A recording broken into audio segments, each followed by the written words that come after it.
நம்ம சென்ற முறை சாட்சியின் வழிபாடு என்ற தலைப்புல சங்கீதம் 66, 5, 6, 7 வசனங்களை நம்ம தியானித்தோம். அதுல நம்ம முக்கியமா பார்த்தது பூமியின் குடிகளே என்று பொதுவாக ஆரம்பித்த சங்கீதக்காரன் இஸ்ரவேலுக்கு ஜனங்களுக்கு நடந்த சில தேவனுடைய செயல்களை அவன் குறிப்பிடுகிறத நம்ம பார்த்தோம். வசனம் 5ல பாத்தீங்கன்னாக்க, தேவனுடைய செயல்களை வந்து பாருங்கள் அப்படின்னு சொன்னதை நம்ம பார்த்தோம். அதுக்கு அது என்ன செயல்கள் அப்படிங்கிறத வசனம் 6ல கடலை உலர்ந்த தரையாக மாற்றினார், ஆற்றை கால்நடையாக கடந்தார்கள், அங்கே அவரில் களி கூர்ந்தோம் அப்படின்னு சொல்லி அந்த வசனத்தின் மூலமா நம்ம 2 முக்கியமான நிகழ்வுகளை நம்ம சிந்தித்தோம். ஒண்ணு யாக்கோபு 14ஆம் அதிகாரம் 21லிருந்து 22. அவர் செங்கடலை பிளக்க செய்து உலர்ந்த வெட்டாந்தரையின் வழியாக இஸ்ரவேல் மக்களை கடந்து போக செய்த நிகழ்வை நம்ம தியானித்தோம். அதுக்கப்புறம் யோசுவா 3:17 யோர்தான் ஆற்றை கடந்து செல்லுதல்.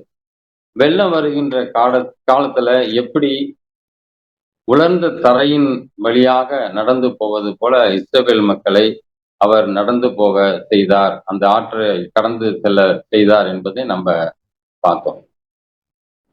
அதாவது இந்த நிகழ்வுகள் நமக்கு எதை குறிக்குது அப்படிங்கிறதையும் நம்ம பார்த்தோம். கடவுள் வல்லமை உடையவர்.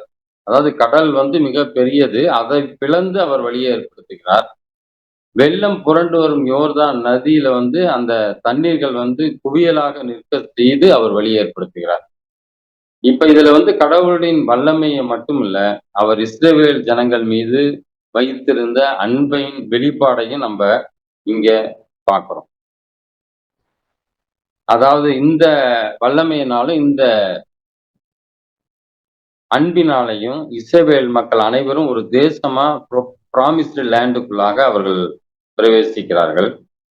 இதுல நம்ம என்ன முக்கியமா பார்த்தோம்னா, இந்த நிகழ்வுல சங்கீதக்காரன் தன்னையும் இணைத்துக் கொள்கின்றான். அதனாலதான் அந்த வசனம் 6ல சொல்லும்போது அங்கே அவரில் களி கூர்ந்தோம் என்று தன்னை இணைத்து அவன் சொல்வதை நாம் அங்க பார்க்கிறோம்.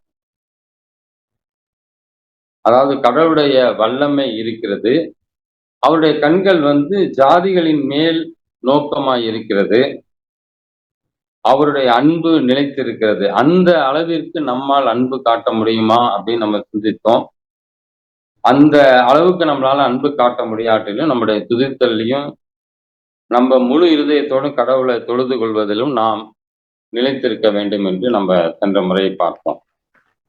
அதனுடைய தொடர்ச்சியா தான் நம்ம இன்னைக்கு வசனம் 8 நம்ம பார்க்கிறோம். ஜனங்களே, நம்முடைய தேவனை ஸ்தோத்தரித்து அவரை துதிக்கும் சத்தத்தை கேட்க பண்ணுங்கள்.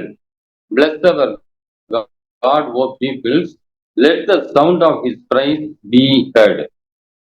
நம்ம முதல் வசனம், இந்த அதிகாரத்தின் முதல் வசனத்துல பூமியின் குடிகளை நீங்கள் எல்லாரும் தேவனுக்கு முன்பாக கம்பீரமாய் பாடுங்கள் அப்படின்னு சொல்றாரு. அடுத்தாப்புல துதியின் மகிமையை கொண்டாடுங்கள் அப்படின்னு 2ஆம் வசனத்துல, 4வது வசனத்துல துதித்து பாடுவார்கள், அவருடைய நாமத்தை துதித்து பாடுவார்கள் என்று சொல்லப்பட்டிருக்கிறது. இங்க நம்ம வசனத்துல நம்ம 8வது வசனத்துல ஜனங்களே, நம்முடைய தேவனை ஸ்தோத்தரித்து அவரை துதிக்கும் சத்தத்தை கேட்க பண்ணுங்கள் அப்படின்னு சொல்லி சங்கீதக்காரன் அங்கு சொல்வதை நம்ம பார்க்கிறோம்.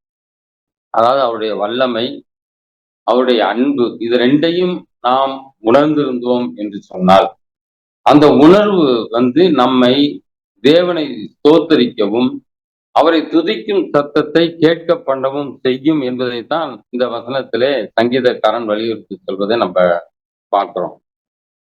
அது மட்டும் இல்லாம அனைத்து ஜனங்களையும் அழைத்து ஸ்தோத்தரியுங்கள், அவரை துதியுங்கள் என்று சொல்வதிலிருந்து இது ஒரு அனைத்து ஜனங்களுக்கான ஒரு செய்தி அப்படிங்கிறத அங்க சங்கீதக்காரன் சொல்றத நம்ம பார்க்கிறோம்.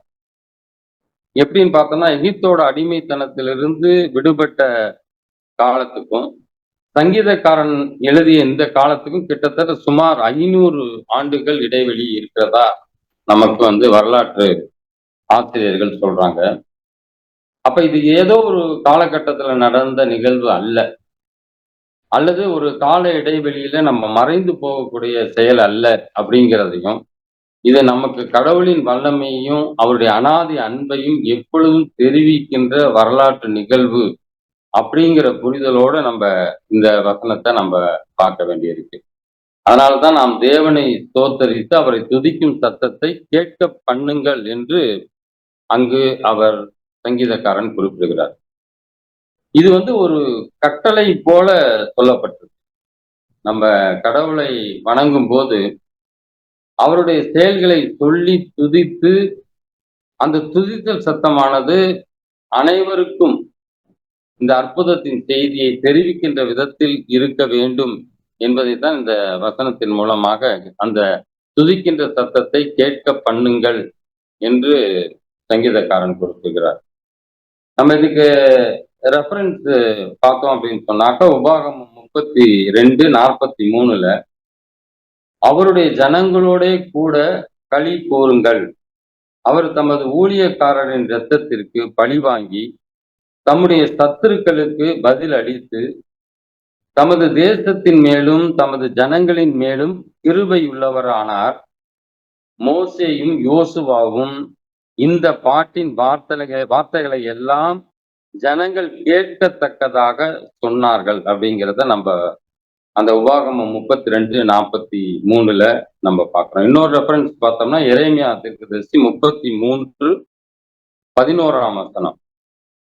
இன்னும் களிப்பின் சத்தமும் மகிழ்ச்சியின் சத்தமும் மணவாளனின் சத்தமும் மணவாட்டியின் சத்தமும் சேனைகளின் கர்த்தரை துதியுங்கள், கர்த்தர் நல்லவர், அவர் கிருபை என்றும் உள்ளதென்று சொல்லுகிறவர்களின் சத்தமும் கர்த்தருடைய ஆலயத்துக்கு ஸ்தோத்திர பலிகளை கொண்டு வருபவர்களின் சத்தமும் கேட்கப்படும் என்று கர்த்தர் சொல்லுகிறார் என்று இந்த 2 வசனங்கள்ல பார்க்கிறோம்.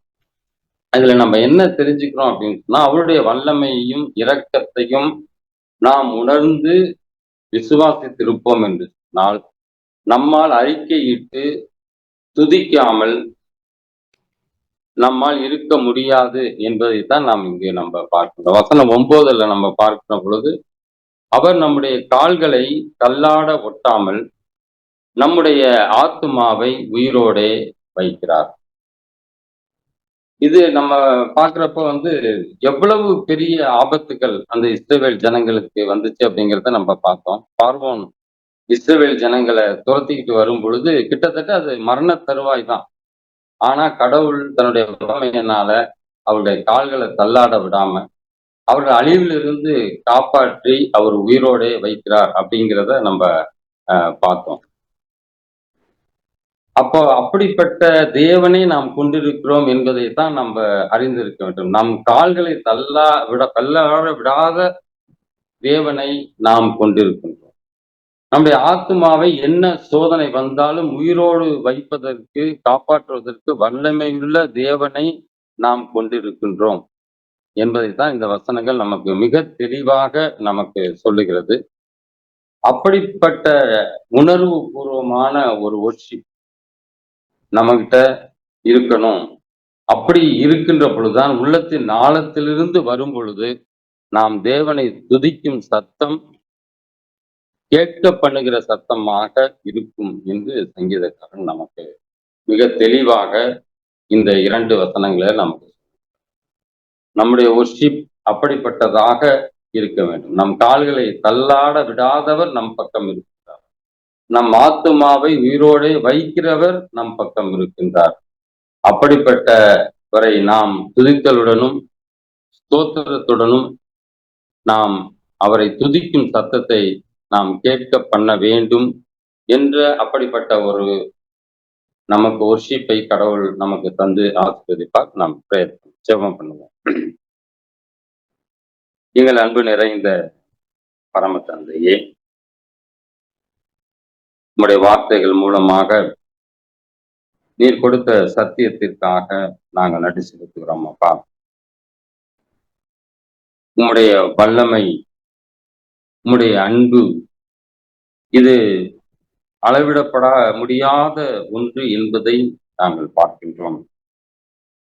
உம்முடைய வல்லமையையும் அன்பையும் ருசி பார்த்தவர்கள், அதை உளப்பூர்வமாக உணர்ந்தவர்கள், அதை விசுவாசிக்கிறவர்கள் ஸ்தோத்திரம் செய்வதும் துதிப்பதும், அந்த துதிக்கின்ற சத்தம் பலரையும் கேட்க பண்ணுகின்ற விதத்திலே அமைவதும் சுவாமி ஒரு இயல்பான ஒன்று என்பதை நாங்கள் இந்த வேத வசனத்தின் மூலமாக நாங்கள் கற்றுக்கொண்டோம். உம்மை நாங்கள் ஒர்ஷிப் செய்கின்ற பொழுது சுவாமி அப்படிப்பட்ட ஒரு உணர்வோடு நாங்கள் உம்மை துதிக்க, உம்மை வழிபட நீர் துணை நிற்க வேண்டுமாய் நாங்கள் செபிக்கிறோம். எங்கள் கால்களை தள்ளாட விடாத கடவுள் எங்கள் பக்கம் நீர் இருக்கிறீர். எங்கள் ஆத்துமாவை மரணத்திற்கு நேராக விட்டுவிடாத கடவுள், உயிரோடு வைக்கிற கடவுள் நீர் எங்கள் பக்கம் இருக்கிறீர். உம்மை சுவாமியை நாங்கள் துதிக்கின்ற பொழுது, உம்மை வழிபடுகின்ற போது சுவாமி உணர்வு பூர்வமாக நீர் செய்த அற்புதங்களை எங்களுக்காக நீர் நிறைவேற்றிய நிறைய கிருபைகளை சுவாமி நினைத்து துதித்து ஸ்தோத்திரம் செலுத்தி நாங்கள் உம்மை ஆராதனை செய்ய நீர் எங்கள் கிருபை தாரும். நாளின் பைபிள் ஸ்டடியை நீர் காத்துக்கொள்ளும் வழி நடக்கும். இயேசுவின் மூலம் ஜெபிக்கிறோம் எங்கள் ஜீவனுள்ள நல்ல தகப்பனே. ஆமென்.